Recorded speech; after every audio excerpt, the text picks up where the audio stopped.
Hey everyone, Paul Zagorski here for PZ Guitar.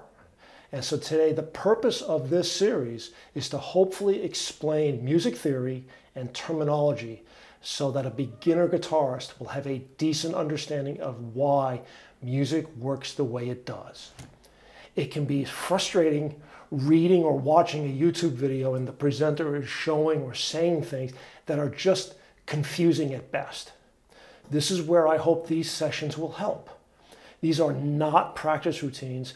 They are just a way for a beginner or anybody to know what the meaning is. For example, what a key is, what a scale, a progression, a major or minor chord or a chord itself, or a string gauge or a scale length or a fret or a bridge or pickup, etc. It's important to know what they mean and what they actually are. This is not a college level course, just a good foundation of what the terminology is aimed for the beginner. So let's look at notes and intervals coming up.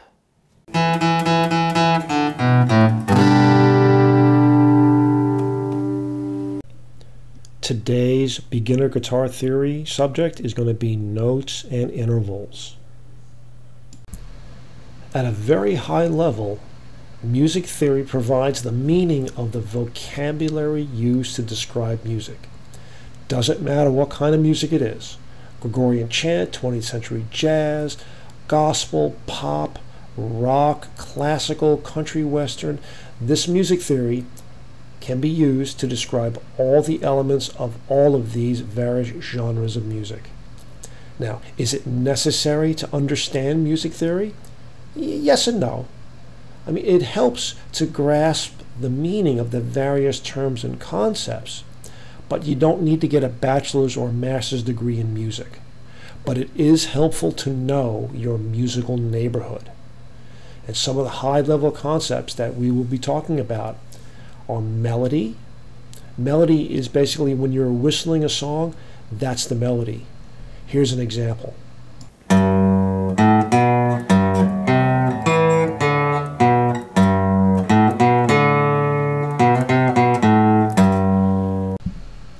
Another high-level concept is harmony.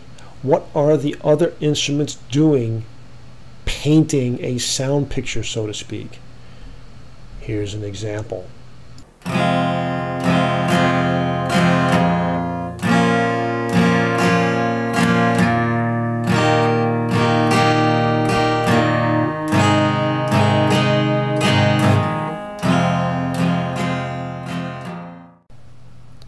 Another great high-level concept is the concept of rhythm. That's the beat, what you tap your foot to.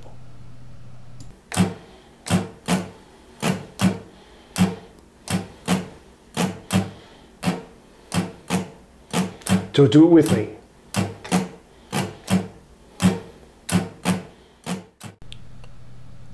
All of these high-level concepts can be further subdivided into many, many more elemental or focused areas. Some of them we will discuss. So guitar theory, well, at the highest level here for us, it's how you apply music theory on the guitar. Plus, what are all those little fiddly bits? What are the actual elements of the physical instrument itself? We'll talk about some of those as well. Okay, so where do we begin? We're going to start with notes and intervals. First, let's talk notes. In Western music, there's 12 notes. That's it, just 12. We use our alphabet to label them, just like the Greeks did, only with our alphabet. A, B, C, D, E, F, G. Here's a demo. Here's a demonstration of the 7 natural notes from A up to G and then back again. A, B, C, D, E, F, G, back to A.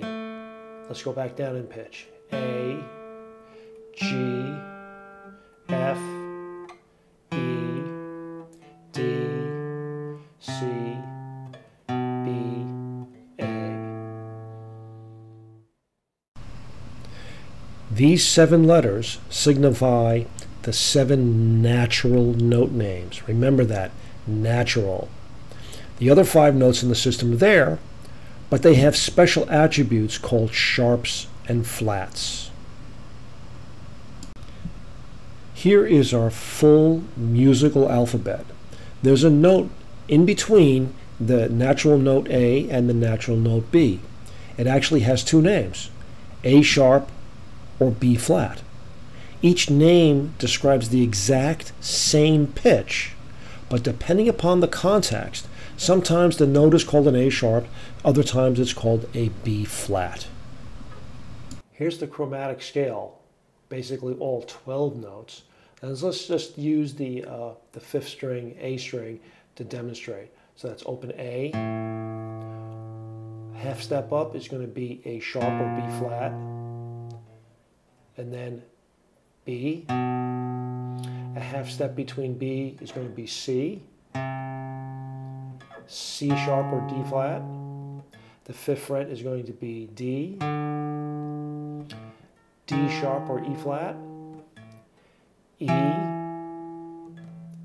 F. Then F sharp or G flat. G. G sharp or A flat. And then back up to A again, same string. Let's go back down. A flat, G, G flat, F, E flat, D, D flat, C, B, B flat, You must remember that the natural notes B, C, and E, F do not have a note in between. It's called a natural half step. That's noted in green. Please remember. I've been mentioning a little bit about intervals, so let's talk just a little bit more about intervals. The 2 intervals on this slide, and there are many others, are the half step and the whole step. A half step is 1 fret on the guitar. A whole step is 2 frets on the guitar. Here's a demo. Half steps are the smallest interval we have in Western music, and that's 1 fret distance. So on the 6th string, for example, here is on the 6th string, and a half step away, there's no note in between.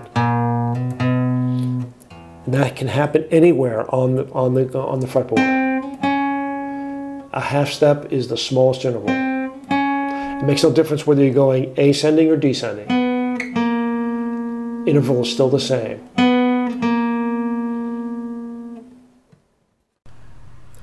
Let me show you, using the natural note A and B, how 2 half steps equals a whole step.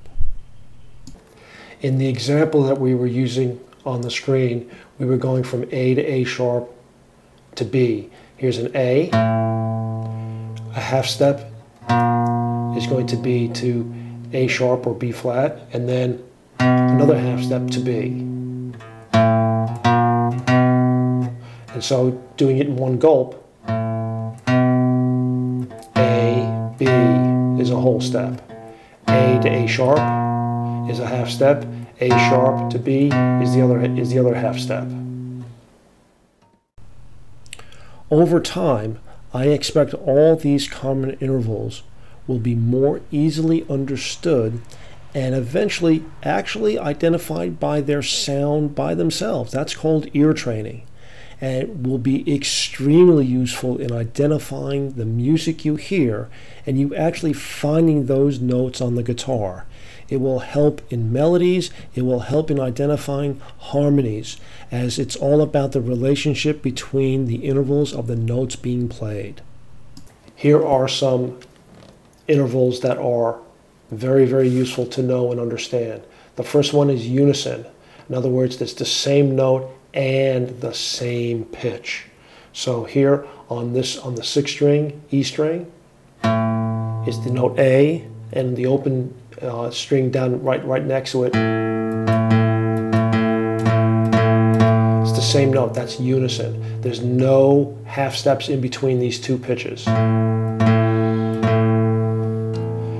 A fourth, a perfect fourth, for example, is going to be,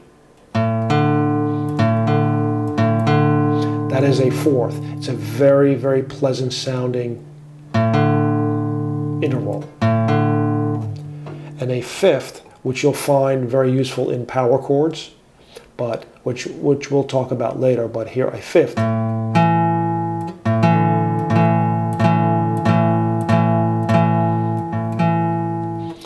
The use of fourths and fifths is very, very useful in learning the fretboard.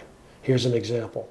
On the A string, starting at the note B, and we go up by fourths, and that's every note that there is. So here we go. So that's going to be to B, 2, 3, 4, 7, E, 2, 3, 4, open A, 2, 3, 4, D5, 2, 3, 4, 10 G, 2, 3, 4, 3 C, 2, 3, 4, and 8 F, 2, 3, 4. Do that for 2 minutes. Just go back. Number 3.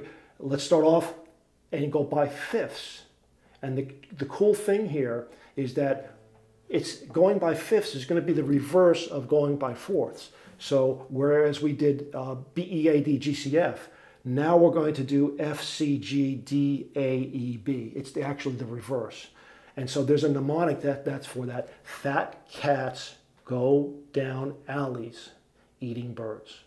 So you can think of it like that. So let's start off with 8F, which is the F. So it's F8, 2, 3, 4, C3, 2, 3. One very special interval is the octave. An octave is defined as 12 half steps apart. What makes the octave so special is that in every culture, in every genre of music in all time, understood this notion, the octave. In sonic terms, two pitches are an octave apart if the frequency of the higher pitch is twice that of the lower, or twice as fast. Well, what's so special about that? Well, you tend to hear the same musical note. It may be a different pitch, but it's the same note. The peaks of the lower pitch will line up with a peak of the faster pitch, and the trough or the low point of the lower pitch will also line up with the trough of a faster pitch. The 0 point of the lower will line up exactly with the 0 point of the faster. What does that mean? It means that the sound waves reinforce each other and they sound quote-unquote good together. Concordant is the actual term. Here are some examples. The octave, there are a lot of octaves on the guitar.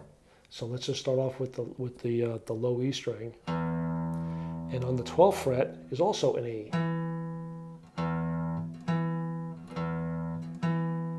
So every open string on the 12th fret is an octave. A, D, G, B, and another E. E. Also from here, from a low E,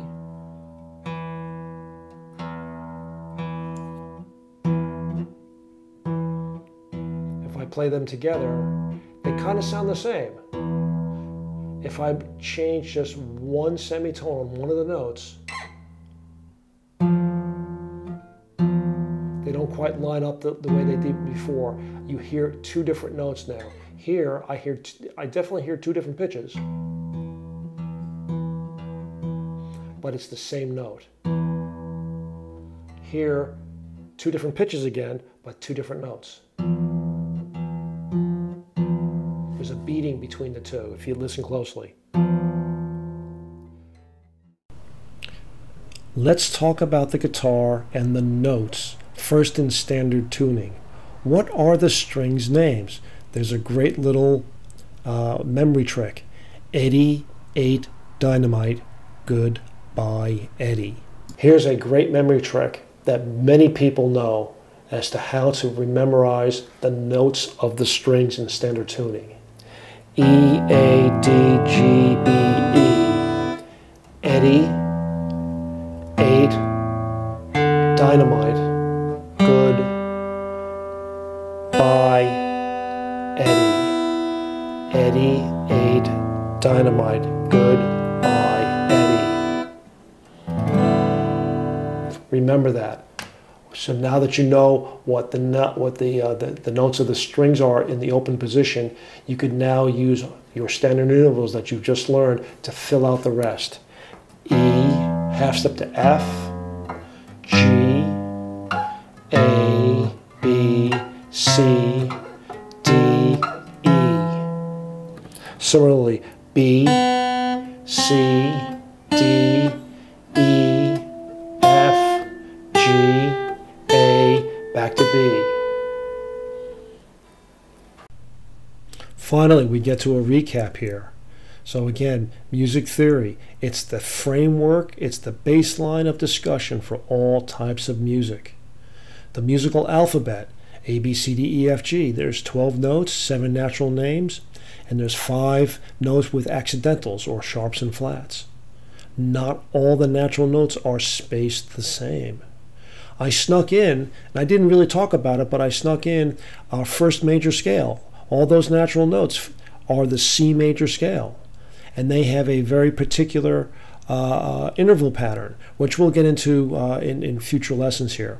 But again, it's all about intervals. The smallest interval is the half step or the semitone. Then 2 half steps is a whole tone, and there are other intervals as well. Major second, perfect fourth, minor sixths. Eventually you'll be able to hear them and use them and be able to pick out music flawlessly. And one of the most important intervals there is the octave. That's 12 half steps apart. Hey, thanks for sticking around. I hope these simplified explanations help. I mean, it's very easy to get lost in the musical weeds. If you found value in these, then leave a like, a comment, and if not yet already subscribed, hit those buttons. It's taken months and literally 10 different versions of this, refining this course each and every time. I'm planning on a whole series for the beginner guitar player on how music theory works on the guitar for a beginner. It will help. No term will be left unexplained, I hope. Thanks again, and keep practicing.